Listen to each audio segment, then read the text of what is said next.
तो कभी कभी अगर विपत्ति आए, हानि हो, अपयश हो, अपने रूट छूट जाए, तो इसको शास्त्रों में आध्यात्मिक योग कहा है।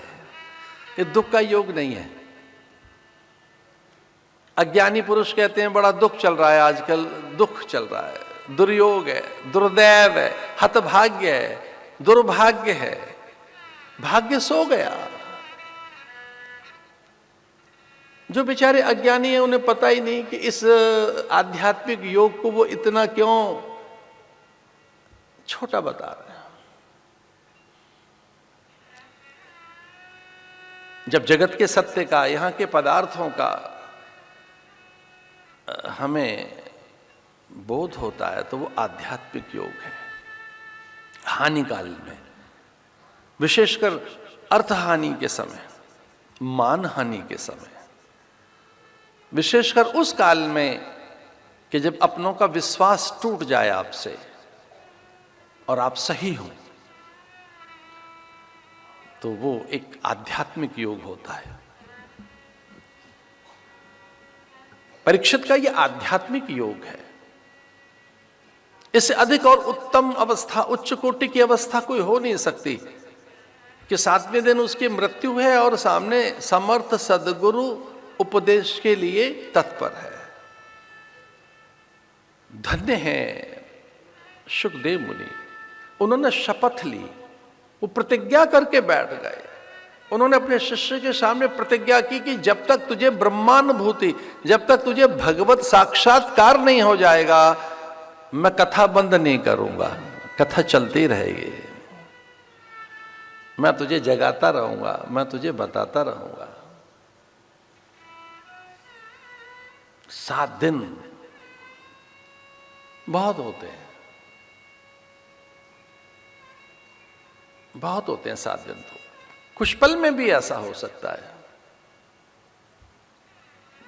कि आप अपनी ओर मुड़ जाएं। एक हल्का सा आवरण ही तो है सत्य के कलश के मुख पर, वो ढका ही तो है बस। हिरण्मय पात्र, वो हिरण्य पात्र, वो स्वर्ण पात्र, वो आत्म पात्र एक किंचित आवरण से ही तो ढका है। जैसे कल्पना करो मेरे और आपके बीच में कोई एक कर्टेन आ जाए, मेरे और आपके बीच में कोई एक आवरण अथवा पर्दा आ जाए, तो क्या मेरी और आपकी दूरी चली हो गई? आप भी वहीं, मैं भी हूं।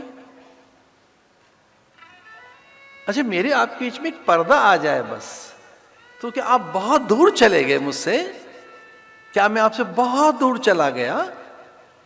ना, हम तो वहीं हैं। एक बस पर्दा ही तो आया है, और पर्दे से आयतन बदल जाता है। बड़े हॉल में एक दीवार खड़ा कर दो तो कमरा हो गया। अरे एक दीवार में ही एक हल्की सी आकृति, 4 ईंटें क्या निकाली कि आला बना दिया उसने। वो प्रस्तर में से एक आकृति निकली, प्रस्तर एक जैसा, हथौड़ा घन एक जैसे बरस रहे हैं। बस कल्पनाएं तो हैं जो छैनी हथौड़े के साथ चल रही हैं। एक जैसा प्रस्तर, एक जैसा पत्थर, और उसमें से दुर्गा निकल गई, सरस्वती और लक्ष्मी, राम, हनुमान।